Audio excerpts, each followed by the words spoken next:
식사들 맛있게 하셨습니까?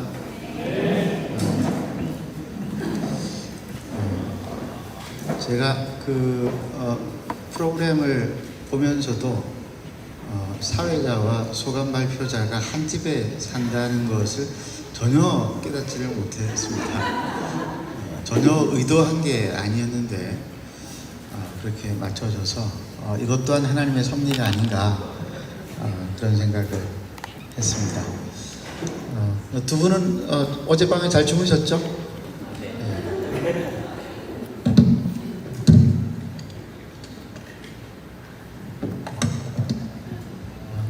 네. 우리 최원돈 집사님께서 사회 봐주시고 또 우리 강수정 집사님께서 소감 발표해 주시고 또 50대 우리 형제님들이 찬양으로 섬겨 주셔서 대단히 감사합니다. 제가 처음에 왔을 때는 40대였던 분들이 50대로 지금 벌써 올라선 것 같아가지고 저도 40대 와서 이제 50대로 올라섰기 때문에 좀 감사해야 되겠죠. 이제 하루하루가 귀한 우리 형제님들 이렇게 섬겨주셔서 대단히 감사합니다. 40대 특송도 있는데 30대 특송도 할 수 있는 날이 속히 오기를 바랍니다. 제가 충분히 아침에 오전에 광고를 못 드려서 이제 성경 봉독을 2장을 읽었는데 사실 오늘 저녁까지 야고보서 1장 말씀으로 우리가 함께 살펴보려고 합니다. 세상을 이기는 지혜 세 번째 시간이 되겠습니다. 야고보서에는 성령이라고 하는 단어가 전혀 등장하지를 않습니다. 그런데 자세히 살펴보면은 성령의 역할을 지혜가 하고 있는 것처럼 보여집니다. 지금 마이크 괜찮으세요? 저만 이렇게 많이 울리는 거 아닌가요? 괜찮습니까? 예. 야고보서 3장 17절 18절을 우리가 함께 한번 읽겠습니다. 시작. 오직 위로부터 난 지혜는 첫째 성결하고 다음에 화평하고 관용하고 양순하며 긍휼과 선한 열매가 가득하고 편견과 거짓이 없나니 그런 것이 아닐 겁니다. 그렇죠? 갈라디아서 5장 22절 23절에 있는 성령의 열매와 비슷하다 이런 생각 들지 않으세요? 한번 볼까요? 갈라디아 5장 22절에서 23절 말씀 함께 읽겠습니다. 시작. 오직 성령의 열매는 사랑과 희락과 화평과 오래 참음과 자비와 양선과 충성과 온유와 절제니 이 같은 것을 금지할 법이 없느니라. 비슷하죠? 굉장히 많이 비슷합니다. 지혜의 열매와 성령의 열매가 충돌하지 않습니다. 공통적인 것도 있고 다른 면도 있습니다. 그래서 야고보서는 이 지혜를 누구한테 구하라고 했어요? 하나님께 구하라고 했습니다. 공부해가지고 지혜를 열심히 얻으라 이렇게 말씀하지 않고 하나님께 구하라 라고 말씀을 했습니다. 그리고 1장 17절에는 온갖 좋은 은사와 온전한 선물들이 다 하나님께로부터 내려온다 이렇게 말씀을 했습니다. 17절 온갖 좋은 은사와 온전한 선물이 다 위로부터 빛들의 아버지께로부터 내려오나니 그는 변함도 없으시고 회전하는 그림자도 없으시니라. 야고보에게 있어서 마치 지혜는 성령과 같아 보입니다. 그래서 성령을 의지하고 살아가야 하는 것처럼 우리는 지혜를 꼭 붙잡고 살아야 한다라고 하는 것이 야고보가 강조하고 있는 말씀입니다. 특별히 야고보 안에는 예수님의 지혜의 말씀이 상당히 많이 들어있습니다. 왜 그런지는 우리가 지난주에 이미 살펴보았습니다. 이 야고보서의 저자인 야고보가 누구였기 때문이죠? 주의 형제, 예수님의 동생이었기 때문에 그렇습니다. 말투가 닮아 있어요. 어느 누구보다도 예수님의 말씀을 많이 들었던 야고보였습니다. 부활하신 주님을 만나고 난 다음에 더욱더 형님이었던 그러나 구주셨던 예수님의 말씀을 묵상을 했을 것입니다. 특별히 돈에 대한 말씀을 보면은 굉장히 비슷한 것들을 많이 볼 수가 있습니다. 8절에서 야고보가 두 마음을 품은 사람에 대해서 이야기를 하고 난 다음에 9절에서 11절까지 돈에 대한 이야기를 하거든요. 그런데 이 돈이라고 하는 것이 사람의 마음을 뒤흔들어 놓는 결정적인 그것들에 대한 이야기를 하는데, 그런데 이것이 예수님께서 하신 말씀과 상당히 비슷한 거예요. 마태복음 6장 19절에서 24절까지 말씀을 우리가 함께 살펴보겠습니다. 마태복음 6장 19절에서 24절 말씀, 예수님 말씀인데요. 함께 한번 읽어보겠습니다. 시작. 너희를 위하여 보물을 땅에 쌓아두지 말라. 거기는 좀과 동록이 해하며 도둑이 구멍을 뚫고 도둑질하느니라. 오직 너희를 위하여 보물을 하늘에 쌓아두라. 거기는 좀이나 동록이 해하지 못하며 도둑이 구멍을 뚫지도 못하고 도둑질도 못하느니라. 내 보물이 있는 그곳에는 내 마음도 있느니라. 눈은 몸의 등불이니 그러므로 내 눈이 성하면 온몸이 밝을 것이요 눈이 나쁘면 온몸이 어두울 것이니 그러므로 내게 있는 빛이 어두우면 그 어둠이 얼마나 더하겠느냐. 한 사람이 두 주인을 섬기지 못할 것이니 혹 이를 미워하고 저를 사랑하거나 혹 이를 중히 여기고 저를 경히 여김이라. 너희가 하나님과 재물을 겸하여 섬기지 못하리라. 여러분, 이 돈이라고 하는 것이 얼마나 재밌냐면은 같은 값이면은 이제 돈이 비싼 것을 사람들은 택하게 되어 있습니다. 같은 직장, 비슷한 직장이면 어디를 가요? 돈 많이 주는 직장을 가려고 합니다. 아무리 그 직장이 뜻이 높아도 갈등이 되는 것이죠. 결국 돈 때문에 사람은 흔들리게 되는데 예수님은 바로 이 사실을 너무나 잘 알고 계셨습니다. 그래서 뭐라고 하느냐 하면은 재물을 하나님과 겸하여 섬길 수 없다, 이렇게 말씀하신 것입니다. 21절을 다시 한번 보시면은 내 보물이 있는 그곳에는 뭐도 있다고요? 내 마음도 있다라고 말씀을 하셨습니다. 그러면서 예수님의 말씀 가운데에서 이 마음을 뭐랑 비교하느냐 하면은 사람의 눈이랑 비교를 하고 있어요. 눈이 어두우면은 온몸이 힘들어지는 것처럼 마음이 어두워지면은 우리의 인생이 어두워진다라고 말씀을 한 것입니다. 그런데 이것은 예수님의 말씀이기도 하면서 잠언의 지혜이기도 합니다. 여러분 기억나는 말씀 있으시죠? 잠언 4장 23절 말씀, 무릇 지킬 만한 것 중에서 더욱 무엇을 지키라? 내 마음을 지키라. 생명의 근원이 이에서 남이니라. 예수님도 이것을 아시고 야고보도 이것을 알았습니다. 마음이 어두워지면은 생명이 어두워진다라고 하는 것을 알았습니다. 마음이 병든 사람은 그래서 다른 사람을 죽이거나 혹은 스스로 목숨을 끊기도 합니다. 그런데 이 마음을 뒤흔들어 놓는 장본인이 뭐라고요? 누구라고요? 돈이래요, 돈. 마치 주인처럼 우리 마음속에 들어와 가지고 우리의 뭐 있습니까? 저는 결혼식 할 때 서로 이제 반지 서로 교환하잖아요. 돈이 없어가지고 도금되어진 반지 이렇게 서로 교환했습니다. 그리고 어디 잘 이렇게 모셔다 놓기는 놓았는데 어디로 갔는지 흔적도 없이 사라졌어요.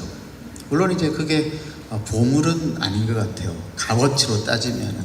근데 어쨌든 나름대로 저는 의미가 있다라고 생각을 해가지고 계속 찾았는데 찾을 수가 없었습니다. 나중에 이야기해 드릴게요. 왜 못 찾았는지는.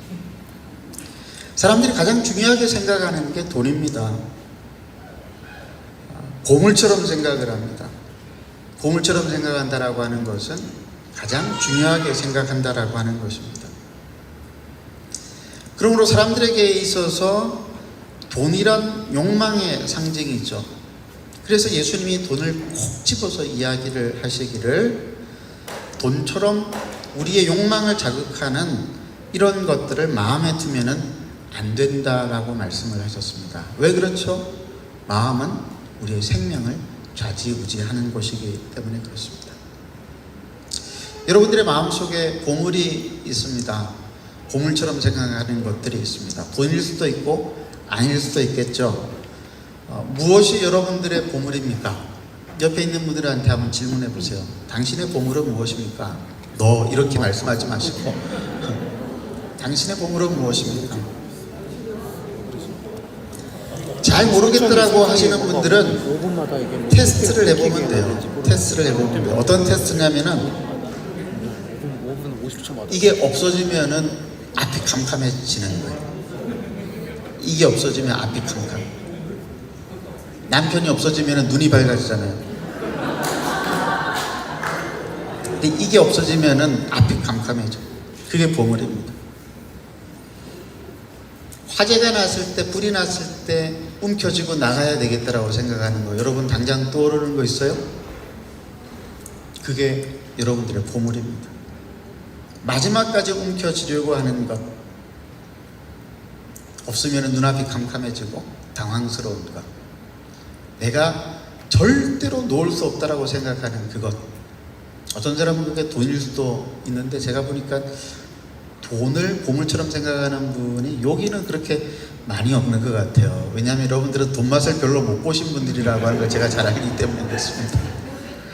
돈 맛을 보신 분들은 여러분 그 겉에서 풍겨지는 이미지가 다릅니다. 여러분, 제가 돈 맛을 보신 분들을 굉장히 많이 만났습니다. 상상할 수 없는 돈을 가지고 있는 분들 많이 만났습니다. 근데 여러분들은 돈 맛을 보신 분들이 없는 것 같아요. 틀림없어요. 돈을 보물로 생각하는 분들도 있고, 자식을 보물로 생각하는 분들도 있을 거고요. 자존심을 보물처럼 생각하는 분들도 있을 겁니다. 미래의 계획이 보물인 분들도 있습니다. 사람마다 다 다릅니다. 분명한 것은 내 마음을 하나님처럼 지배하는 것이 있다면 그게 보물이라고 하는 것입니다. 그런데 그거 아세요, 여러분? 여러분들이 보물이라고 생각해서 끝까지 지키려고 하는 그것이 바로 여러분의 인생의 뒤통수를 친다라고 하는 사실이에요. 여러분, 사람이 마음의 보물을 빼앗기게 되어지면은 분노하게 되어 있습니다. 그래서 19절, 20절 말씀을 보면은 분노하는 사람들이 나와요. 19절, 20절 말씀 볼까요? 함께 읽겠습니다. 시작. 내 사랑하는 형제들아, 너희가 알지니 사람마다 듣기는 좋게 하고 말하기는 더디하며 썩내기도 더디하라. 사람이 썩내는 것이 하나님의 의를 이루지 못함이라. 여러분, 사람들이 왜 화가 나고 왜 분을 내고 왜 썽이 날까요? 내가 보물이라고 생각하는 것들을 빼앗겼기 때문에 그렇습니다. 야고보서 3장과 4장에서는 사람들이 시기하고 다투고 험담하는 일들에 대해 말하고 있습니다. 왜 사람들이 시기하고 다투고 험담할까요? 내가 욕망하는 보물을 다른 사람은 가지고 있는데 나는 가지고 있지 않기 때문에 그렇습니다. 야고보서 2장은 차별의 문제를 다뤄요. 돈으로 생기는 차별이 있습니다. 언제 차별이 일어날까요? 언제 여러분들 사람 차별하세요? 내가 가장 중요하게 생각하는 보물을 가지고 있지 않은 사람을 볼 때, 내 기준에서는 적어도 이거 정도는 가지고 있어야지 라고 생각되는 그것, 기본이라고 그러잖아요. 그것을 가지고 있지 않은 사람을 보면은 사람은 우습게 봅니다. 이것도 안 가지고 있어? 사람을 차별하는 거죠. 학력이 보물인 사람들, 학력이 자기보다 좋지 않다라고 생각을 하면 차별합니다. 얼마나 차별이 심한지 모릅니다. 패션 감각을 보물로 생각하는 사람들, 다행히 제가 볼 때 저희는 평균적인 것 같아요. 특별하게 뛰어난 사람도 없고 특별하게 낮은 사람도 없는 것 같아요. 근데 예전에는 조금 심각하셨다면서요. 국어 시간만 되면 선생님이 저를 일으켜 세워가지고 교과서를 읽게 했어요. 네가 읽어야지 애들이 듣는다. 이래가지고 저는 국어 시간만 되면은 일어나가지고 교과서를 쭉 읽었어요. 시는 시대로 읽었고 소설은 소설대로 읽었습니다. 논설문은 웅변하듯이 읽기도 했었습니다. 그래서 저는 맞춤법을 잘 알아요. 근데 어떤 사람의 글을 볼 때 맞춤법이 틀렸다, 이러면 제가 참을 수 없는 거예요. 조그만한 보물이었어요. 맞춤법 잘 아는 거. 한때 초등학생들 사이에서 자기들 사는 아파트 평수로 서로 차별하는 웃지 못할 일들이 있었습니다. 또 전세냐 자가냐 임대냐라고 하는 것을 가지고 서로 뻐기기도 하고 주눅이 들기도 했습니다. 뭐가 중요하죠? 사는 곳이 중요한 사람들이 있어요. 어디에 사느냐에 따라서 보는 곳이 달라집니다. 이런 아파트 광고 들어본 적 있어요? 여러분, 그래서 좀 좋은 것들 보고 사십니까? 저희 집은 7층이라 가지고 꽤나 좋은 것들을 많이 보고 삽니다. 아파트들로 가려지기는 했지만은 앞산도 볼 수 있어요. 제가 보니까 대구에서 앞산을 본다는 것은 서울에서 한강을 본다라고 하는 것과 똑같은 것 같아요. 저희 집은 서울로 따지면은 한강뷰 아파트예요. 여러분, 그것도 아세요? 30평대 아파트에 사시는 분들이 특별한 부심이 있다라고 하는 거. 40평, 50평 사시는 분들을 보면 주눅이 들어야 되잖아요. 근데 30평대 사시는 분들이 훨씬 더 부심이 있다라고 하는 것을 제가 알게 되어졌습니다.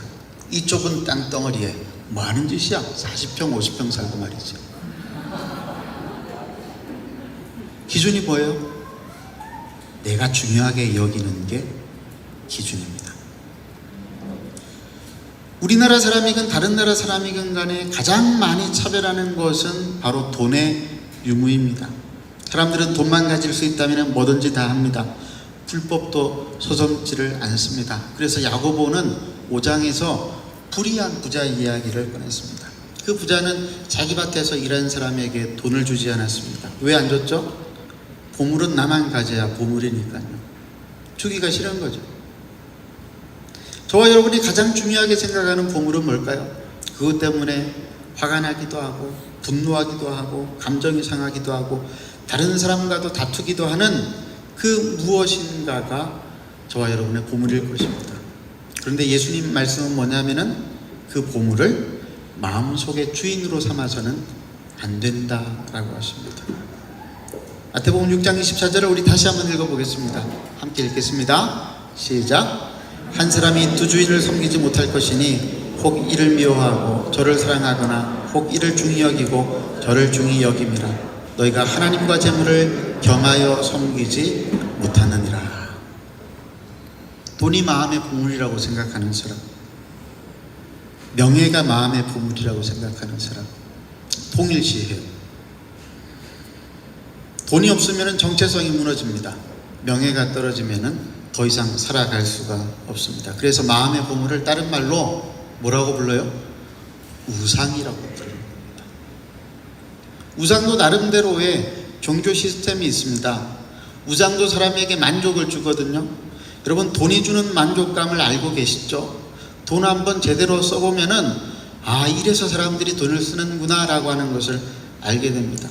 다른 사람들에게 인정받기 시작하고 칭찬받기 시작하면은 대단한 만족감이 오는데 마치 하나님이 주시는 만족감과 같습니다. 그래서 사람들은 그런 사람들을 자주 만나려고 그러죠. 자기를 칭찬해주는 사람, 자기를 인정해주는 사람, 그 사람이 오면은 하나님과 같은 느낌이 드는 것입니다.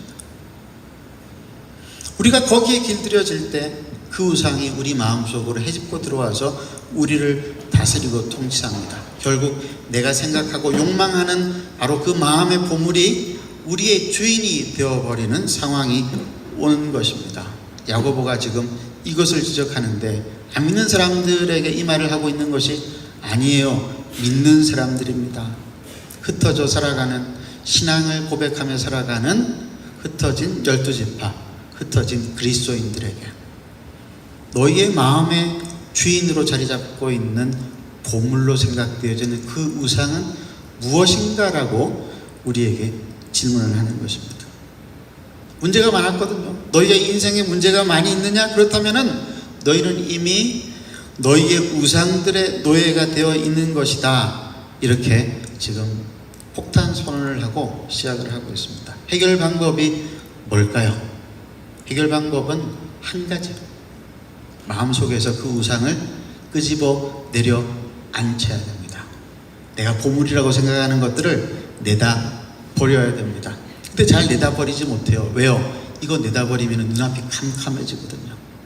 남편은 내다 버려도 상관없는데 내 보물을 내다 버리면 인생이 쫑날 것 같이 여겨지니까, 생각이 되어지니까 그러니까 내다 버릴 수가 없는 거예요. 제가 물건을 잘 안 버리는 습관이 있습니다. 아마 대부분 남성들이 비슷할 것이라고 생각을 하는데요. 근데 제 아내는 저와는 정반대로 집안에 쓰지 않는 물건만 있으면 다 밖으로 내다 버립니다. 어느 날 제가 갑자기 생각이 난 물건이 있어가지고 집안을 다 뒤졌는데 발견하지를 못했습니다. 이상하다 생각했지만은 못 찾으니까 어쩔 수 없었어요. 그냥 넘어갔습니다. 그게 없다고 당장 큰일 나는 그런 상황도 아니었습니다. 그런데 어느 날 짜잔 하면서 제가 창고에 들어갔는데 쓰레기 봉투 안에 제 물건들, 보물처럼 여기는 것들이 다 차곡차곡 들어가 있는 거예요. 그동안 왜 물건들이 사라졌는지가 명명백백하게 밝혀지는 순간이었습니다. 얼른 쓰레기 봉투를 풀어가지고 물건들을 다시 갖다 놓았습니다. 화가 머리 끝까지 나가지고 따지러 가려고 하다가, 그런데 가만히 생각을 해보니까 그동안 내가 이 물건들 없이도 잘 지냈다는 생각이 드는 거예요. 내가 이 물건들 없어도 아무 살아가는데 문제가 없었네? 그때 깨달았죠. 내다 버려야 되는 것이구나. 내다 버려야 되는 것이구나. 혹시 여러분들 부부간에 서로 조금 성향이 다를 수도 있어요. 어떤 분들은 이렇게 쟁겨놓는 그런 습관이 든 분들이 있고, 어떤 분들은 그냥 내다 버리는 그런 분들이 있는데, 어떤 분들이든지 상관없습니다. 여러분, 우리가 보물이라고 생각하는 것들을 우리의 인생에서 내다 버려야 됩니다. 그거 없이도 얼마든지 인생을 안정감 있게 살아갈 수 있습니다. 교회 안에도 내다 버릴 것이 얼마나 많은지 몰라요. 지난 봄에 우리 교회 안에 있는 온갖 잡동사니를 내다 버렸죠. 저는 마음이 시원했어요. 꼭 우리 아내를 만난 것 같았습니다. 너무 감사했어요. 깨끗해졌습니다. 여러분, 교회 지도자들이 내다 버려야 할 것들이 얼마나 많은지 몰라요. 옛날 저희 교회 부목사님이 한 분 오셨는데 말씀도 잘 전하시고 찬송도 잘 하시는 아주 인기가 좋은 목사님이었습니다. 그런데 어느 날 갑자기 보이지를 않아요. 사임하셨대요. 왜 사임하셨냐고 물어봤더니 학력과 경력을 위조한 것이 들통이 나서 사임을 했답니다. 졸업하지도 않은 학교를 졸업했다고 속였고 사역하지도 않은 사역에 이력을 집어 넣었던 것이죠. 왜 그랬을까? 왜 그랬을까? 제가 볼 때 너무너무 매력적인 목사님이었는데, 너무너무 재능이 많은 목사님이었는데 왜 그분은 그렇게 허위 이력을 그리고 허위 경력을 써서 넣었을까? 죄송하지만은 많은 교회가, 많은 성도들이 그런 화려한 이력을 가진 목사님을 욕망하기 때문 아니었을까요? 오늘날 한국 교회가 지금 이런 상황입니다. 내다 버리지를 못하고 있어요. 회중 사이즈를 포기하지 못하는 목사님들도 계세요. 저는 대형 교회에서만 자랐어요. 호산나 교회라고 하는 교회가 지금 한 8,000명 정도 된대요. 부산에 있는 교회. 상하이 교회를 갔는데 3,000명이었어요. 그러다가 강원도 양양에 선교단체에 들어가면서 매 주일마다 예배를 지역교회로 예배를 드리러 갔는데 회중이 20명이 되지 않았습니다. 충격이었어요. 당장 목사님 뭐 먹고 사시지? 그 생각이 들었어요. 20명과 함께 여기서 예배를 드려야 된단 말인가? 잘 적응이 되지 않았습니다. 제가 그 훈련을 하면서 거기서 3년을 예배를 드리면서 깨닫게 되어진 것이 있습니다. 하나님 앞에서 회중이라고 하는 거 아무 중요한 것 아니구나. 하나님이 여전히 이 교회를 사랑하시는구나. 큰 교회만 사랑하시는 줄 알았어요. 아니에요. 하나님께서 그 교회를 사랑하시더라고요. 그 목사님과 성도들을 사랑하시더라고요. 주님의 몸된 교회는 어느 교회든지 존귀한 교회이구나 라고 하는 것을 깨닫게 되어졌습니다. 그러나 한국 교회는 아직까지도 이 부분들이 해결되지 않는 목사님들과 성도님들이 대단히 많이 있습니다. 서울에 있는 30대 직장인 청년들은 교회를 브랜드라고 생각을 합니다. 그래서 이 브랜드가 마음에 들지 않으면 다른 브랜드를 갈아타요. 교회로 옮겨 다니는 거예요. 제가 섬겼던 교회의 청년부에 매 주일마다 여러분 10명 이상씩 새가족들이 들어왔어요. 그런데 그만큼 또 빠져나갔어요. 얼마나 많은 사람들이 교회마저도 자기의 기준을 가지고 옮겨 다니는지 모릅니다. 우리 한마음교회는 무엇을 마음의 보물로 생각하고 있습니까? 이제 더 이상 과거의 영광을 보물로 생각하고 있지는 않을 것이라고 생각을 합니다. 그런데 아직까지도 버리지 못한 것들이 있을 수 있겠죠. 그게 뭘까요? 이거 아니면 안 된다라고 생각하는 것들, 이것은 절대로 우리 교회가 붙잡고 있어야 된다라고 생각하는 것들, 그것이 우리의 보물이라고 한다면 우리는 그것까지도 과감하게 내다버려야 합니다. 벌써 7년이 됐는데 하나님의 섭리 속에서 우리가 붙잡아야 할 것과 버려야 할 것들을 아는 이것이 바로 지혜인 줄로 믿으시기를 바랍니다. 여러분, 하나님은 마음의 보물을 버리지 못한 사람들을 절대로 세상으로 보내실 수가 없어요. 왜냐하면 세상에 보냈다가는 사고만 칠 게 뻔하니까요. 그래서 우리는 야고보가 전해주는 지혜의 목소리에 귀를 기울여야 합니다. 12절부터 16절까지 우리 함께 읽도록 하겠습니다. 시작. 시험을 찾는 자는 복이 있나니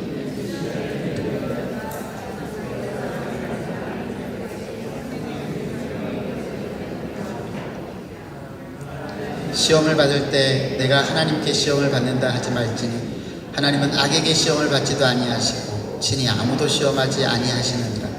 오직 각 사람이 시험을 받는 것은 자기 욕심에 끌려 미혹됨이니 욕심이 잉태한즉 죄를 낳고 죄가 장성한즉 사망을 낳느니라. 내 사랑하는 형제들아 속지 말라. 세상을 이기는 첫 번째 지혜는 뭐냐? 자기 욕심에 속지 않는 것입니다. 욕심은 죄를 낳고 죄는 사망을 낳습니다. 사람이 시험을 받는 것은 다 자기 욕심 때문입니다.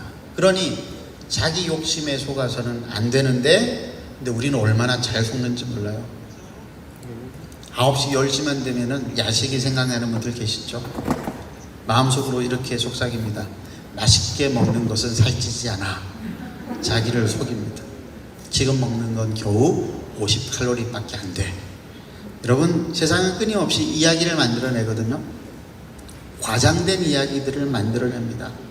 팩트는 정말 조금 담아놓고는 나머지는 꾸며서 이야기를 만듭니다. 왜 꾸며낼까요? 원하는 것을 얻기 위해서 꾸며냅니다. 대부분의 상품 광고들이 그런데 특별히 건강 보조식품하고 건강 보조 의료기기들, 이런 것들은 거의 아니라고 보시면 됩니다. 여러분들 잊어버리셨겠지만 과거를 한번 잘 생각해 보세요. 자석이 들어있어 가지고 혈액순환을 도와준다라고 하는 자기장 매트, 그 다음에 기를 보충시켜 준다라고 하는 게르마늄 옥매트, 음이온을 계속 발산시켜 준다라고 하는 팔찌와 목걸이, 여러분 사신 분들 계시죠? 저희 부모님들도 사셨어요. 아직도 기억합니다. 재팬라이프 들어보셨어요? 재팬라이프 자기장 매트래요. 자석이 매트 속에 이렇게 다 있어요. 제 기억으로 100만 원이 넘었던 것 같아요. 그래서 마음이 그때 굉장히 쓰렸습니다. 쓰리면서도 100만 원이 넘는 거니까 효과가 있겠지. 그래서 부모님이 없을 때는 제가 그 매트 위를 막 부르고 했었던 기억이 나요. 혹시라도 100만 원이 넘는데 혹시라도. 그럼 다 속은 거예요. 이 세상은 끊임없이 세상의 이야기, 가공된 이야기를 우리에게 들려주면서 왜 바보같이 이 지혜를 활용하지 않느냐라고 우리에게 속삭입니다. 그런데 그 세상 지혜라고 하는 것들은 뭡니까? 우리의 욕망을 부채질하는 것들입니다. 우리의 욕심을 부채질하는 것들입니다. 그래서 야고보서 3장 15절에서 18절을 보면은 땅의 지혜와 하늘의 지혜를 대조를 시키고 있어요. 한번 볼까요? 15절에서 3장 15절에서 18절 말씀 한 목소리로 읽겠습니다. 시작. 이러한 지혜는 위로부터 내려온 것이 아니요 땅 위의 것이요 정욕의 것이요 귀신의 것이니 시기와 다툼이 있는 곳에는 혼란과 모든 악한 일이 있습니다. 오직 위로부터 난 지혜는 첫째 성결하고 다음에 화평하고 관용하고 양순하며 긍휼과 선한 열매가 가득하고 편견과 거짓이 없나니 화평하게 하는 자들은 화평으로 심어 의의 열매를 거두느니라. 여러분, 속지 말아야 합니다. 이게 첫 번째지. 욕심에 속지 말아야 돼요. 욕심을 따라가면은 죄와 사망밖에 없습니다. 죄는 하나님을 거부하는 것이니 하나님을 거부하고 나면은 남는 게 뭐예요? 나밖에 없어요. 그러니까 욕심에 빠진 사람들은 자기를 섬기고 숭배하게끔 되어져 있어요. 자기를 섬기고 숭배하는 사람을 뭐라고 그래요? 전문용어로 교주라고 그래요. 교주.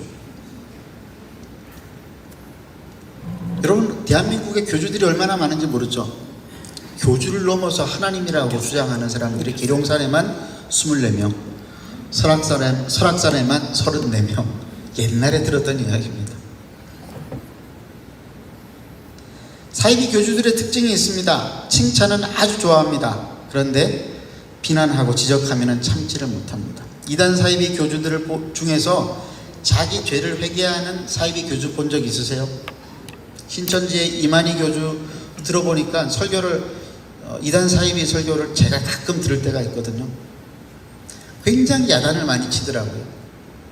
수치심이 들 만큼 야단을 치는데, 여러분, 말씀을 듣고 눈물 콧물 흘리면서 찬송하고 기도하던 그분들이 삶이 전혀 바뀌지를 않았어요. 속은 것입니다. 나중에 더 충격적인 사실을 알았습니다. 눈물 콧물을 흘리면서 회개기도했던 그 회개기도가 순전히 다 자기 자신을 위했다라고 하는 사실을 알게 되었습니다. 목사님, 제가 왜 기도하는지 아세요? 이렇게라도 기도하지 않으면은 미칠 것 같아서 기도합니다. 무슨 말인지 아세요? 기도하니까 속이 시원하더라고요. 무엇을 위해서 기도하는 겁니까? 어떤 신학자가 그래서 이런 말을 했습니다. 당신이 아는 것은 당신이 아니다. 당신이 간절히 얻기를 구하고 당신이 욕망하고 사랑하는 그것이 바로 당신이다. 다시 한번 들어보실래요? 당신이 아는 것은 당신이 아니다.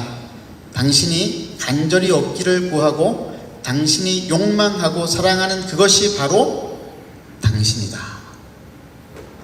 사랑하는 한마음교회 성도 여러분, 여러분의 욕망이 바뀌지 않으면 아무것도 바뀐 것이 아닙니다. 내 욕망과 내 욕구가 바뀌지 않으면 내 인생은 바뀔 수 없습니다. 그런 사람과 그런 교회가 하나님을 기쁘시게 하고 이웃을 내 몸처럼 섬길 수 있을까요? 불가능한 것입니다. 그러므로 우리는 끊임없이 내 마음 가운데에 어떤 욕망이 들어있는지를 관찰하고 살펴보아야 합니다. 그리고 조금이라도 우리의 욕망을 자극하는 것이 있다고 한다면 그것들은 아낌없이 내다 버려야 합니다. 근데 제가 이런 말을 하면은 꼭 이런 말을 하시는 분들이 계세요. 목사님, 제가 다 버리겠습니다. 직장도 버리고 신학교 가겠습니다. 제 재산도 모조리 다 헌금하겠습니다. 조심하셔야 돼요. 그런 분들 오시면. 이런 식의 반응은 극단적인 반응이잖아요. 그건 역시도 욕망의 일종이거든요. 하나님 앞에서 잘 보이고 싶은 욕망들. 은자라는 말 들어보셨어요? 성자 위의 수준이 은자예요. 죄송합니다. 은자라고 하는 이름을 가진 분이 여기는 안 계시니까. 성자는 사람들이 다 인정을 해요. 저 사람 참 거룩한 사람이다. 근데 은자는, 은이 무슨 은자냐면은 은밀한 은자예요. 몰라요. 이 사람이 어떤지를 몰라요. 왜? 다 숨기면서 살기 때문에. 드러내지를 않으니까. 하나님 앞에서 아무것도 말하지 않고 욕망도 버리고 욕심도 버리고 남들이 알아주든지 말든지 상관없이 오직 믿음으로 하나님 앞에서 세상을 살아가는 사람, 참 지혜 있는 사람이라고 생각을 합니다. 하나님이 우리에게 주신 것들은 필요해서 주신 것들입니다. 괜히 버릴 필요는 없어요. 재물을 주셨습니까? 그러면 그 재물을 잘 선용하십시오. 자기를 위해서 쓰지 마시고 하나님 나라와 이웃을 위해서 사용하십시오. 여러분들의 재능도 마찬가지입니다. 하나님 우리에게 재능을 주신 것은 세상을 유익하게 만들라고 주신 것입니다. 그런데 우리 속에 들어있는 욕망은 하나님이 주신 돈과 재능을 어디에 사용하게 만듭니까? 나를 위해 사용하게 만듭니다. 결국 그러한 삶의 태도가 만들어내는 결과는 하나님의 형상으로 지음받은 존귀한 인간을 돈 정도로 치부해버리는 그런 결과를 만들어 버리게 되는 것입니다. 예수님께서는 돈의 특성을 금방 사라지는 것, 녹쓰는 것이라고 말씀을 하셨습니다. 특별히 자기를 위해 창고에 쌓아놓은 재물은 녹이 슬거나 도둑이 훔쳐가 쓸 수가 없기 때문에 너희는 오직 하늘의 창고에 재물을 쌓으라, 이렇게 말씀을 하셨습니다. 자기를 위해 쌓아놓은 것은 영원할 수가 없죠. 왜냐? 자기가 영원하지 않으니까. 너무나 간단한 진리예요. 돈이 영원하지도 않을 뿐더러 사람보다는 그래도 오래 가지 않겠어요? 근데 사람은 언제 죽을지 모르잖아요. 그러니까 자기를 위해 쌓아놓는다라고 하는 것이 얼마나 어리석은지 모릅니다. 자녀들에게 상속하고 싶은 분들이 계실 겁니다. 여러분, 그러면은 자녀들 인생이 녹슨다는 것을 아십시오. 그런 분들 계시죠? 조금이라도 내 자녀들의 인생에 보탬이 되고 싶다. 여러분 자녀들에게 인생의 보탬이 되지 않아요. 이거 주제 파악이 돼야 돼요. 부모가 우리 자녀들의 인생의 보탬이 별로 안 됩니다. 돈을 물려주겠다라고 하는 생각, 전혀 그게 지혜입니다. 오늘 야고보는 우리에게 마음속의 보물과 우상을 분별하고 그것에게 속지 말라고 명령하고 있습니다. 사람은 자기 욕망보다 훨씬 더 큰 가치를 발견할 때 그때 인생의 진정한 의미를 찾을 수 있습니다. 우리는 그것을 비전이라고 이야기를 합니다. 각 시대마다 하나님께서 보여주신 비전이 있었어요. 100년 전에는 일제시대 때죠. 그리스도인들의 비전이 민족의 독립이었습니다. 독재시대 때는 그리스도인들이 민주화 사회를 꿈꾸면서 살았습니다. 우리 한마음교회 여러분들의 선배들은 학원 복음화의 비전을 가지고 살았습니다. 그렇다라고 한다면 오늘날 하나님께서 우리에게 보여주시는 비전은 무엇입니까? 이 분별하는 것입니다. 욕심껏 살아가는 것이 아닌 더 수준이 높고 다른 가치의 것들, 하나님이 보여주시는 것, 그것을 분별해내는 것이 지혜라고 하는 것이죠. 두 번째로 야고보는 온유한 마음으로 하나님의 말씀을 받으라고 명령을 했습니다. 21절 말씀 함께 읽겠습니다. 시작. 그러므로 모든 더러운 것과 넘치는 악을 내버리고 너희 영혼을 능히 구원할 바 마음에 심어진 말씀을 온유함으로 받으라. 자, 여기에 여러분 마음에 심어진 말씀이라는 이 표현을 잘 유의해서 살펴보세요. 이 표현이 예레미야와 에스겔에 비슷하게 나오는 곳이 있어요. 예레미야 31장 33절 함께 읽겠습니다. 시작. 그러나 그날 후에 내가 이스라엘 집과 맺을 언약은 이러하니 곧 내가 나의 법을 그들의 속에 두며 그들의 마음에 기록하여 나는 그들의 하나님이 되고 그들은 내 백성이 될 것이라. 여호와의 말씀이니라. 자, 여기에 그들의 속에 두고 그들의 마음에 기록하여, 이게 마음에 심겨진다라고 하는 뜻입니다. 에스겔 36장 26절 27절 함께 읽겠습니다. 시작. 또 새 영을 너희 속에 두고 새 마음을 너희에게 주되 너희 육신에서 굳은 마음을 제거하고 부드러운 마음을 줄 것이며 또 내 영을 너희 속에 두어 너희로 내 율례를 행하게 하리니 너희가 내 규례를 지켜 행할지니라. 내 영을 너희 속에 너희 마음에 두고, 이게 심겨진다라고 하는 건데 어떤 방식으로 심겨지는 것인가요? 성령님께서 직접 우리의 마음판에 새기는 방식으로 심겨진다라고 했습니다. 주체가 성령님이에요. 성령님께서 우리의 마음판에다가 직접 새기신 그 말씀은 어떤 말씀이에요? 십자가 복음이죠. 십자가 복음이죠. 예수께서 나를 위해서 십자가에서 죽으시고 내 죄를 용서하시고 나를 하나님의 자녀 삼으시고 나를 이 타락한 세상으로 보내셔서 이 세상 위에 하나님의 나라를 내가 반드시 세우고야 말겠다. 그게 너는 내 백성이 되고 나는 너희의 하나님이 된다라고 하는 그 복음의 말씀입니다. 이 말씀이 우리에게 심겨졌어요. 하나님 나라의 이야기입니다. 하나님께서 이 하나님 나라의 일들, 하나님 나라의 이야기를 우리를 통해서 하기를 원하시는 것이죠. 그래서 우리의 마음에 직접 마음판에다가 성령으로 새겨 놓으셨습니다. 그리고 기다리시는 거예요. 우리가 움직이기를, 우리가 일하기를. 대기업에 입사하는 직원들이 처음에 어리버리해가지고 무슨 일부터 어떻게 해야 될지를 잘 몰라요. 근데 회사에서는 기다립니다. 뭘 기다리느냐?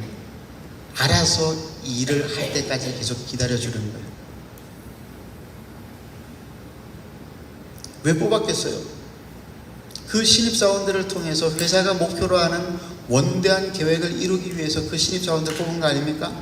왜 하나님이 우리를 부르셔서 우리의 마음판에다가 복음을 심으시고 우리의 마음 가운데에 소명을 보여주셨습니까? 하나님의 일을 하기 위해서, 하나님 나라의 이야기를 하나님 대신 세상 가운데에서 전하게 하시기 위해서. 하나님은 우리를 통해서, 회복된 우리를 통해서 세상을 회복하기를 원하십니다. 어떤 방식으로 회복하시기를 원하시느냐 하면은 우리가 하나님의 말씀대로 순종하여 살아가는 구별된 삶을 통하여 세상을 회복하기를 원하십니다. 그래서 우리의 마음판에 취소도 안 되게, 지울 수도 없게 예수님의 십자가 피로 새겨 넣으신 거예요. 너는 내 백성이고 나는 너의 하나님이다. 하나님의 아들이 자유롭게 하시는 능력이 있다라고 하는 것입니다. 그래서 그 말씀을 부드럽고 온유하고 겸손하게 받아들이라고 말씀을 하고 있습니다. 그래서 신앙생활 하는데 참 중요한 것이 이 겸손이라고 하는 것입니다. 겸손은 하나님 앞에 자신을 낮추는 것입니다. 자신을 낮추고 하나님을 나의 최고의 가치요 우선순위로 두는 것을 겸손이라고 이야기를 합니다. 4장에서 겸손에 대한 이야기를 야고보가 계속 이어갑니다. 4장 6절에서 10절까지 말씀을 함께 한번 읽어보겠습니다. 시작. 그러나 더욱 큰 은혜를 주시나니 그러므로 일렀으되 하나님이 교만한 자를 물리치시고 겸손한 자에게 은혜를 주신다 하였느니라. 그런즉 너희는 하나님께 복종할지어다. 마귀를 대적하라. 그러면 너희를 피하리라. 하나님을 가까이 하라. 그리하면 너희를 가까이 하시리라.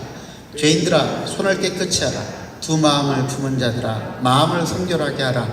슬퍼하며 애통하며 울지어다. 너희 웃음을 애통으로 너희 즐거움을 근심으로 바꿀지어다. 주 앞에서 낮추라. 그리하면 주께서 너희를 높이시리라. 여러분, 마귀의 원래 신분은 천사였다라고 하는 거 아시죠?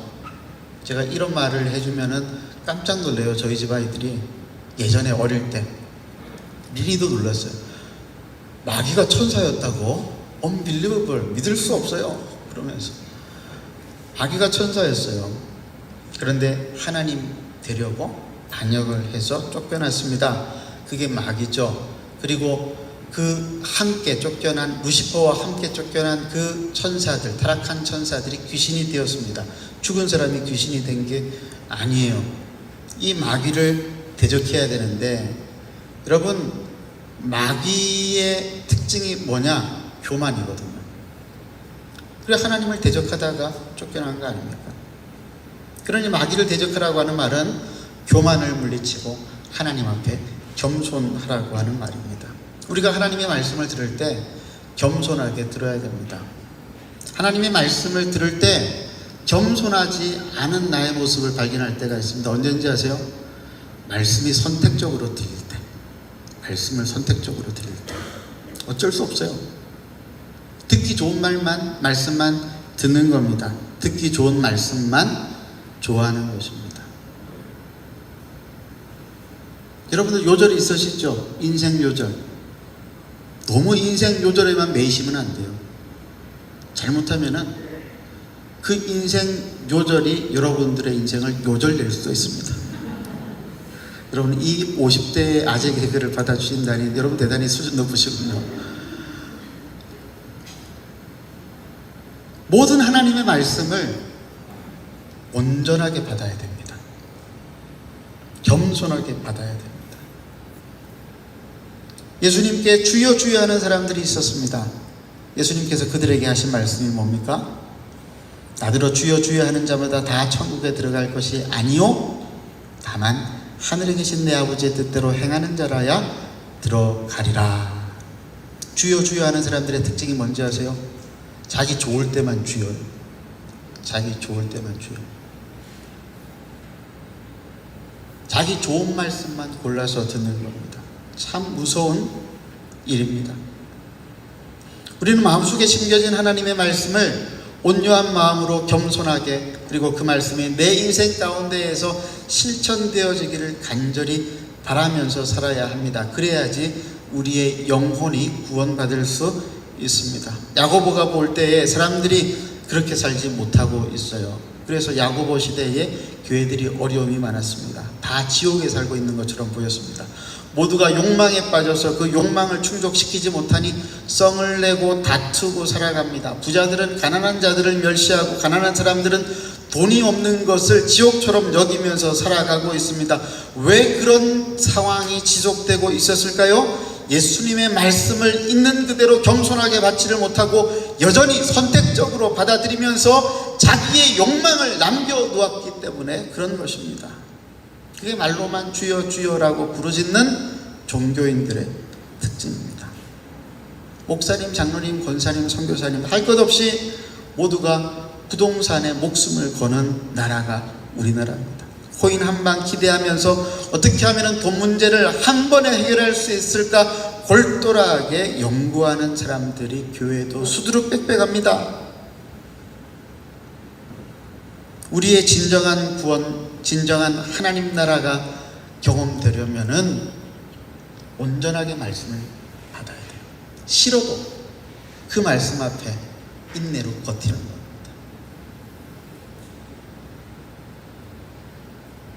우리가 하나님의 말씀을 100% 온전하게 받아들일 때, 그때 비로소 우리는 우리를 붙잡고 있는 문제들, 시험들로부터 자유할 수 있습니다.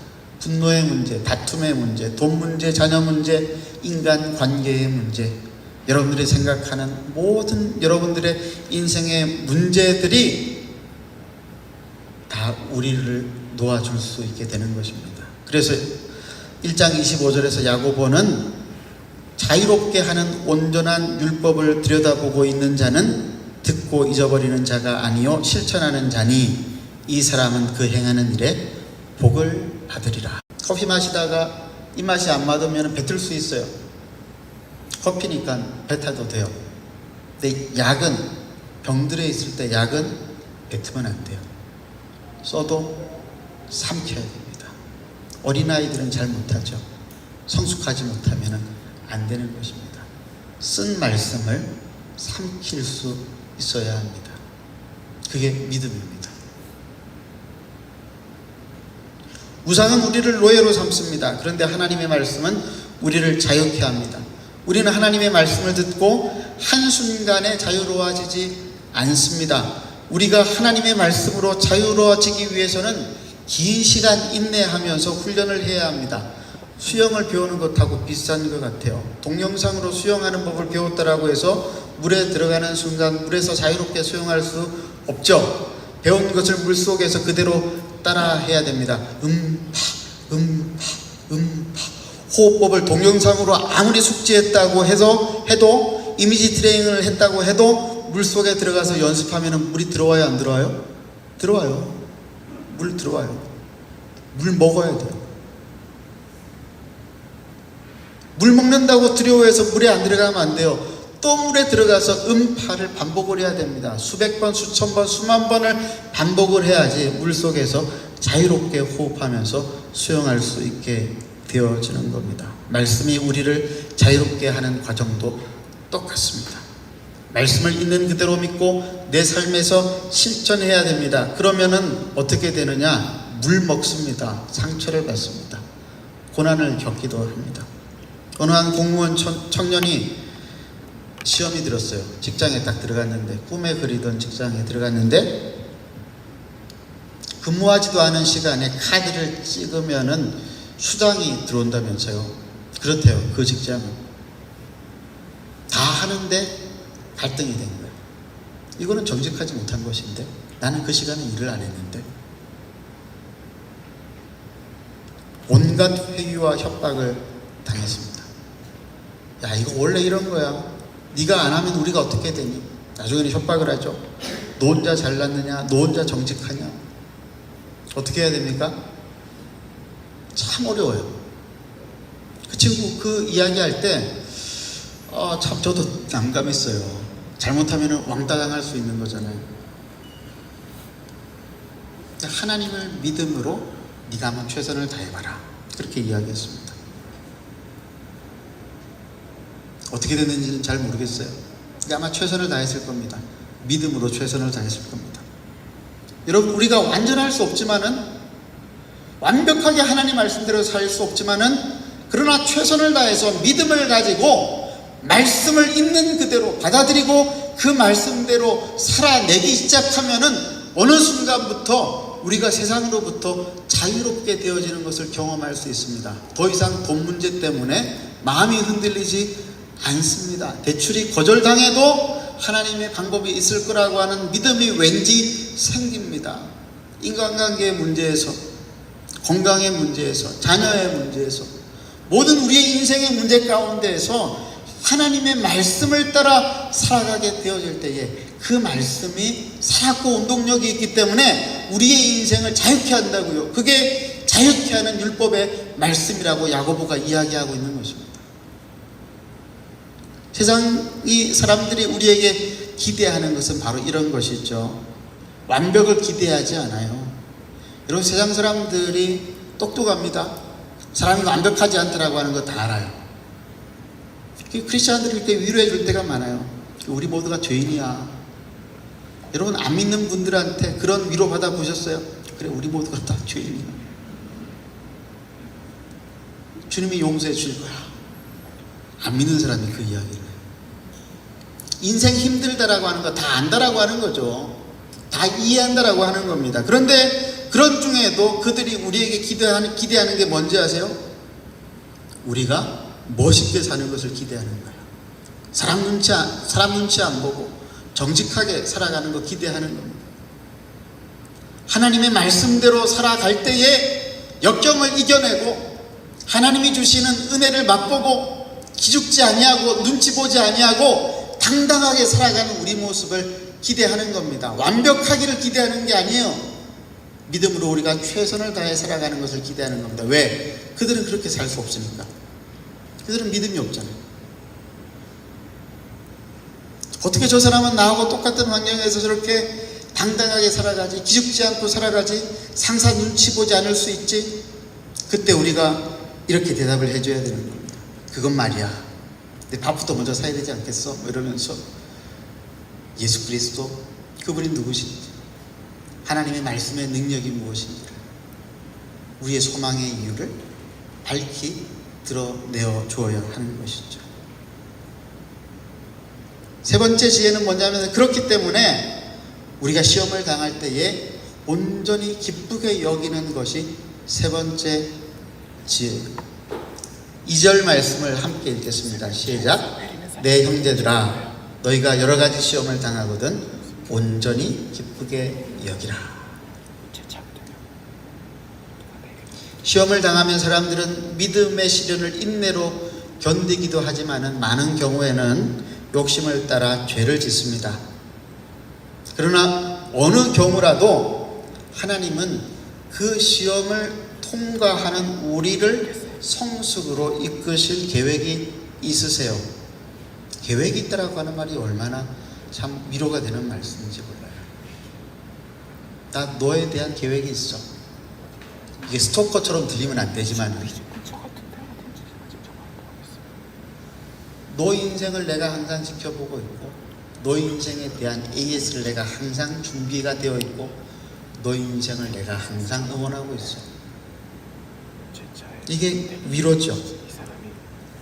이게 기뻐할 이유라고 하는 겁니다. 시험을 기뻐하는 것이 아니라 시험을 통해서 결국 우리를 성숙으로 이끌어 가실 하나님을 기뻐하라고 하는 겁니다. 그래서 바울이 기쁨의 책이라고 불리우는 빌립보서에서 이렇게 말했습니다. 빌립보서 4장 4절에서 9절 말씀 우리 함께 읽겠습니다. 시작. 주 안에서 항상 기뻐하라. 내가 다시 말하노니 기뻐하라. 너희 관용을 모든 사람에게 알게 하라. 주께서 가까우시니라. 아무것도 염려하지 말고 다만 모든 일에 기도와 간구로 너희 구할 것을 감사함으로 하나님께 아뢰라. 그리하면 모든 지각에 뛰어난 하나님의 평강이 그리스도 예수 안에서 너희 마음과 생각을 지키시리라. 끝으로 형제들아 무엇에든지 참되며 무엇에든지 경건하며 무엇에든지 옳으며 무엇에든지 정결하며 무엇에든지 사랑받을 만하며 무엇에든지 칭찬받을 만하며 무슨 덕이 있든지 무슨 기림이 있든지 이것들을 생각하라. 너희는 내게 배우고 받고 듣고 본 바를 행하라. 그리하면 평강의 하나님이 너희와 함께 계시리라. 제가 주일학교 사역할 때 참 좋아했던 찬양이 하나 있습니다. 모세지팡이라고 하는 찬양입니다. 들어본 적이 있는 분들이 계실지 모르겠습니다. 이렇게 부르는 거예요. 가사 한번 띄워볼래요? 하나님이 주신 모세지팡이 신기하고 놀라워라. 뱀을 잡아먹었네. 모세지팡이 올려 개구리 떼 개구리 떼 개굴 사람 몸에 붙었네.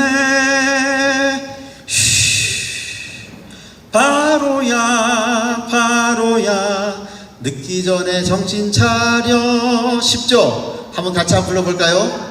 하나님이 주신 모세지팡이 박수치면서 신기하고 놀라워라. 뱀을 잡아먹었네.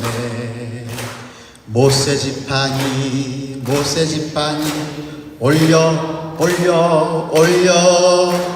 개구리 떼 개굴 사람 몸에 붙었네.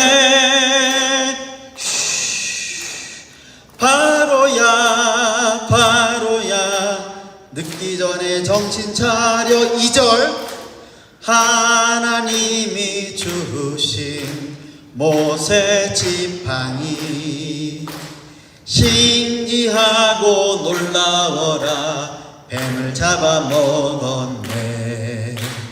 모세지팡이 올려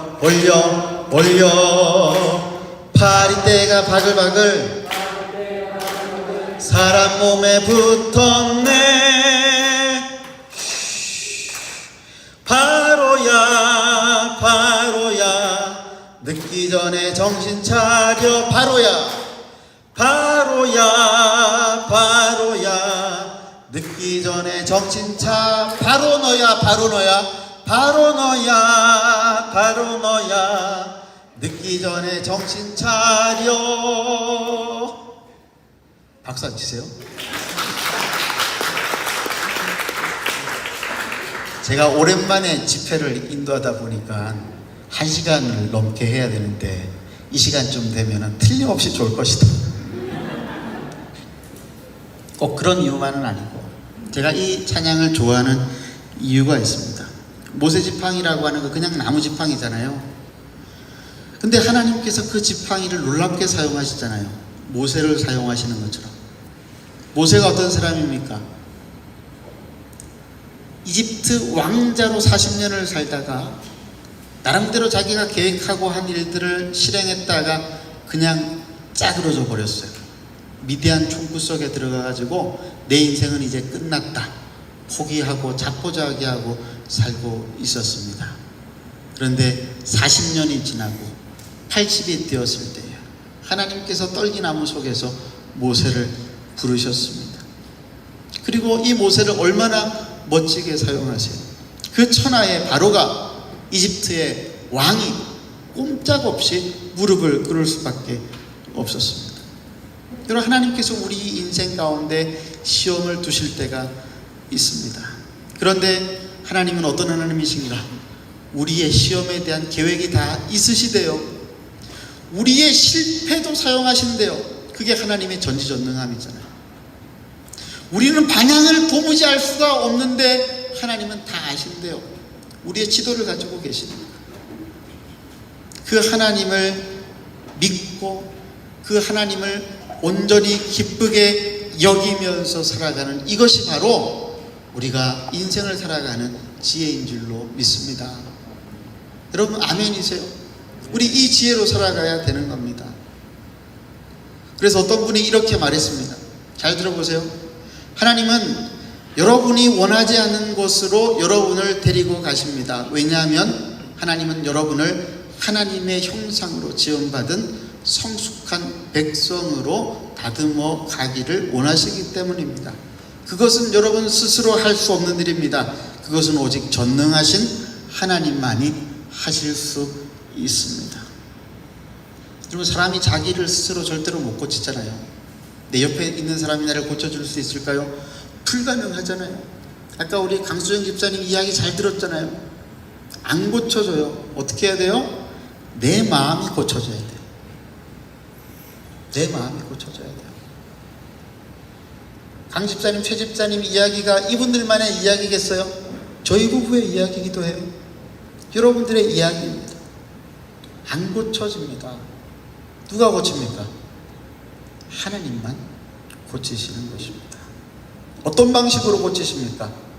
때로는 고난을 통해서, 때로는 시험을 통해서 우리를 고치십니다. 그래서 우리의 인생에 광야가 있는 것입니다. 광야는 어떤 곳이에요? 오직 하나님만 바라보는 곳입니다. 광야에서 생존 능력 자랑할 수 있을까요? 다카르 사막에 그 다카르 랠리 경주라고 하는 거예요. 사하라 사막에 다카르 랠리 경주라고 하는 곳이 있습니다. 무모하게도 한 사람이 랠리 경주하는 그런 경주 기간도 아닌데 횡단을 하다가 앙상한 뼈로 발견이 되어졌대요. 혼자서 안 되는 거예요. 혼자서 안 되는 거예요. 그래서 공동체라고 하는 것이 있어요. 철이 철을 날카롭게 하는 것은 공동체 안에서만 할 수 있는 것입니다.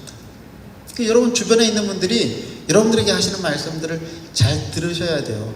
하나님의 말씀일 수 있습니다. 마지막으로 야고보는 그렇기 때문에 이 모든 시험 가운데에서 인내하라고 명령을 하십니다. 이제 거의 다 왔다는 거예요. 마지막으로 나왔어요. 이제 마지막으로. 여러분들도 오랜만에 이렇게 한 시간 지금 됐네요. 그렇죠? 1시간씩 앉아 있으려고 하니까 좀이 쑤시죠. 이해합니다. 여러분 50이 넘어가면은 어쩔 수가 없는 것 같아요. 40대까지는 아직도 조금 버틸 수 있는 것 같아요. 그렇죠? 그렇죠? 우리 강 집사님? 강 집사님 50인가? 예. 바뀐 나이로 하면은 40대죠. 그렇죠? 4절 말씀 함께 읽겠습니다. 시작.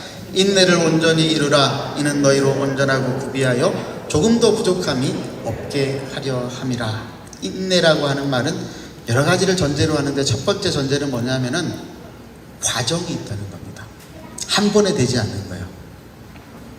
과정을 기다려야 돼요. 순서대로 해야 되는 겁니다. 두 번째 전제는 뭘까요? 시간이 필요하다라고 하는 것입니다. 똑같은 말이에요. 우리는 믿음으로 구원받지만 인내와 훈련과 성찰을 통해서 성숙해집니다. 그런데 자기 기준으로 하나님의 말씀을 받아들이다 보니까 모든 것들을 한 방에 해결하려고 합니다. 한국인들 특인 것 같아요. 서양에는 음식을 먹을 때 어떻게 먹죠? 제일 처음에 먹는 게 나오는 게 뭐예요? 에피타이저, 입맛을 돋구는 거예요. 그 다음에 소화를 돕는 샐러드와 같은 전체 요리를 먹습니다. 그리고 그 다음에 메인 요리가 나옵니다. 그리고 그 다음에는 소화를 입을 헹구는 디저트가 나오죠. 중국 요리도 좀 비슷해요. 처음에는 채소, 그 다음에 냉채, 그 다음에 온채, 그리고 메인 요리 나오고, 그 다음에 스프가 나오고, 그 다음에 밥이 나와요. 밥이 제일 마지막에 나와요. 어쨌든 순서가 다 있어요. 제가 처음에는 왜 이렇게 귀찮게 하나, 우리처럼 한 방에, 우리 있는 거 있잖아요. 한 방에 먹을 수 있는 거, 세트 요리. 근데 왜 그렇게 순서를 두는가? 그게 소화기관을 돕는 과정이더라고요. 가만히 생각을 해보니까. 근데 우리는 너무 바쁜 거죠. 빨리 먹고 일을 하러 가야 되는데 왜 이렇게 천천히 나오나? 10만 원짜리, 15만 원짜리 코스 요리를 먹으러 갔는데 참을 수가 없는 거예요. 근데 신앙도 마찬가지예요. 우리 한국 선교사님들 은혜 받고 바로 결단합니다. 은혜 받았으면 바로 선교사 나가야 된다고 생각을 합니다. 훈련 별로 중요하지 않다고 생각을 해요. 어디로 가야 되는지도 별로 중요하지 않아요. 문제는 뭐냐? 중요한 건 뭐냐? 내가 선교사로 나가는 거예요. 그냥 빨리 선교사로 나가는 것만 중요합니다. 그래서 훈련도 제대로 받지 못한 불량 선교사들이 많이 있었습니다. 목사도 별로 다르지 않습니다. 훈련되지 않고 성숙하지 못한 목사들이 많았습니다. 그러면 안 되죠. 순서가 있는 겁니다. 기다려야 됩니다. 과정을 거쳐야 됩니다. 그래서 인내가 필요한 것입니다. 인내와 과정, 이것은 상관관계가 있어요. 이것이 지혜죠. 지혜는 우리에게 인내와 시간과 과정이 필요하다고 하는 사실을 알려줍니다. 우리의 욕망이 무엇인지를 그래서 찬찬히 관찰해 보아야 합니다. 긴 시간 자기를 관찰해야 됩니다. 내가 무엇에 약한지 파악하고 내가 무엇에 마음이 흔들리는지 알아놓아야 합니다. 그런데 그거 혼자 못하죠. 그래서 공동체가 필요하다고 했습니다. 그래서 공동체 안에서 야고보는 다양한 사람들을 향해서 내 형제들아 이렇게 이야기하면서 인내할 것을 요구하고 있습니다. 그리고 2장부터 공동체 전체에게 주는 말씀이라고 이야기하면서 공동체에 필요한 것이 뭔가? 바로 인내다, 이렇게 말씀을 하셨습니다. 공동체 속에서는 서로가 서로에게 특별히 더 많이 기다려줘야 돼요. 그래서 인내가 더 필요합니다. 왜죠? 속도가 다 달라요. 밥 먹는 속도가 다 다르듯이 말씀을 이해하는 속도도 다르고 사람을 이해하는 속도도 다릅니다. 생각의 속도가 다르고 행동의 속도가 다릅니다. 그러니까 누가 리더가 되면 좋을까요? 잘 인내하는 사람이 리더가 되면 참 좋습니다. 인내하고 또 인내할 수 있어야 됩니다. 그런 측면에 있어서 성경이 가장 위대한 지도자라고 부르는 사람이 누구예요? 모세예요. 모세. 눈치채셨죠? 모세 지팡이 이야기할 때부터. 모세에 대해서 뭐라고 이야기합니까? 민수기 12장 3절 함께 읽어볼게요. 시작. 이 사람 모세는 온유함이 지면의 모든 사람보다 더하더라. 여러분, 이게 어떤 배경에서 나온 말씀인지 아세요? 자기 친형제, 누님 형님 미리암과 아론이 모세의 지도력을 비방했을 때 등장한 말씀이 바로 이 말씀입니다. 미리암과 아론이 모세에게 질투를 느꼈습니다. 모세만 하나님과 소통할 줄 아느냐? 그러면서 모세의 흠을 찾았는데 그게 뭐였냐면은 모세가 구스 여인과 결혼했다라고 하는 겁니다. 사실 이 말씀은 조금 논란이 있는 말씀입니다. 모세의 아내는 누구였죠? 미디안 제사장의 딸이었었던 시프라예요. 근데 구스는 어디예요? 에티오피아 내지는 혹은 예멘이라고 사람들이 알고 있어요. 그럼 다르잖아요. 그럼 모세가 재혼했는가? 근데 성경에 모세가 재혼했다는 말이 안 나와요. 그럼 이게 어떻게 된 일인가? 사실은 학자들마다 여러 가지 설이 있는데 별로 그거는 중요한 게 아니에요. 뭐가 되었든 간에 중요한 것은 모세가 자기의 친형제들로부터 비방을 받았다라고 하는 것입니다. 그런데 비방받는 중에 모세는 어떠했다고요? 지상의 모든 사람보다도 온유했답니다. 이게 무슨 말일까요? 아무 말 안 했다라고 하는 거예요. 반격하지 않았다라고 하는 거예요. 왜 반격하지 않았을까요? 하나님이 아시니까. 그저 하나님이 밝혀주시기만을 기다렸던 것입니다. 그게 모세의 온유함이었습니다. 그러니까 모세의 온유함은 인내와 맥을 같이 하는 것이죠. 야고보서를 읽다 보면은 인내와 온유함과 겸손과 지혜가 이렇게 서로 연결되어 있다라고 하는 것을 알게 됩니다. 하나님을 경외하는 사람은 하나님 앞에서 겸손하고 사람들 앞에 겸손합니다. 그는 사람을 보고 반응하지 않습니다. 하나님 앞에서 인내할 뿐입니다. 자기를 변호하지도 않습니다. 자기를 자랑하지도 않습니다. 자기 분을 내지도 않습니다. 오직 하나님을 믿음으로 오래 참고 온유하고 겸손하며 말을 해야 할 때와 말을 하지 말아야 할 때를 잘 파악합니다. 자기를 가장 잘 아는 가족들이 자기를 비방하는 이 상황은 어떤 상황일까요? 미리암 누님과 아론 형님이 상태가 안 좋다라고 하는 거예요. 모세가 이걸 알았어요. 그래서 반격하지 않은 겁니다. 미리암과 아론이 상태가 안 좋았습니다. 시험이 들었습니다. 그래서 변명하지 않고 화내지 않았던 겁니다. 하나님만이 나서셔서 이 문제를 해결해 주기를 원하셨던 것입니다. 결국 어떻게 되었죠? 하나님께서 직접 등장하셨어요. 하나님 직접 등판. 요즘 친구들 말로 하면 하나님이 등판하셨어요. 상황을 다 정리해 주셨습니다. 지혜란 이런 것이죠. 하나님이 내 인생에 개입하실 때까지 인내로 기다리는 것. 이게 지혜입니다. 그러니 우리는 인내를 온전히 이루어야 하겠습니다. 우리는 인내를 통해서 하나님의 지혜를 배워야 하겠습니다. 우리는 인내를 통해서 하나님을 경외할 수 있어야 되겠습니다.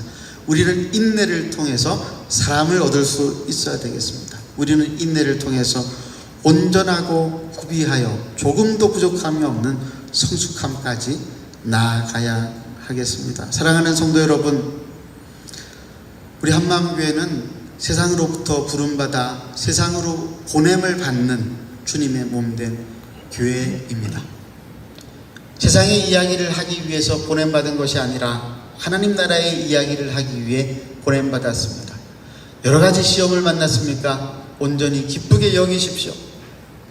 하나님께서 여러분을 성숙과 성장으로 이끌어 주실 것입니다. 그러므로 기뻐하고 또 기뻐하십시오.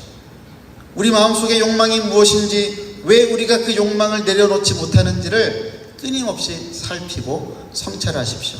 그리고 이 모든 시험의 과정을 통해서 우리의 욕망이 드러나고 그 욕망을 우리로 내려놓게 하시고 마침내 세상 나라 한가운데에서 하나님의 나라의 이야기를 전할 여러분들의 성숙한 모습을 상상하십시오. 그래서 이 상상력이 중요해요. 영적 상상력입니다. 하나님이 우리를 성숙으로 인도하실 것을 믿고 우리의 미래를 그려나가는 것입니다. 어떻게 그려나가는가? 행함과 진실함으로, 말씀에 순종함으로. 함께 이 시간 우리가 기도하겠습니다. 우리 주신 말씀을 여러분 찬찬히 생각해 보시면서, 하나님 오늘 이 말씀을 왜 저에게 주셨습니까? 왜 이날 제가 이 말씀을 들어야 했습니까? 여러분 소리 내어서 기도하지 않으셔도 됩니다. 조용히 눈을 감고 하나님의 음성에 귀를 기울이고, 하나님 오늘 내게 하시는 말씀은 무슨 의미입니까? 왜 제가 이 말씀을 들어야 합니까? 제 마음에 보물처럼 여기는 우상은 무엇입니까? 왜 저는 그것을 아직도 내버리지 못하고 붙잡고 놓아주지를 않고 있습니까? 이 시간 하나님께 물으십시다. 여러분, 우리는 무지에서 내 마음의 깊은 곳에 무엇이 있는지를 나도 모르고 살아갑니다. 내가 정말로 원하는 게 무엇인지를 내가 몰라요. 그 누가 알아요? 하나님만 아시죠. 이 시간 하나님 앞에 구하기를, 하나님 가르쳐 주십시오. 분별할 수 있는 지혜를 주십시오. 그것이 드러날 때까지 제가 인내할 수 있게 해주십시오. 우리 주신 말씀을 생각하면서 우리 조용히 한번 하나님 앞에 기도하도록 하겠습니다.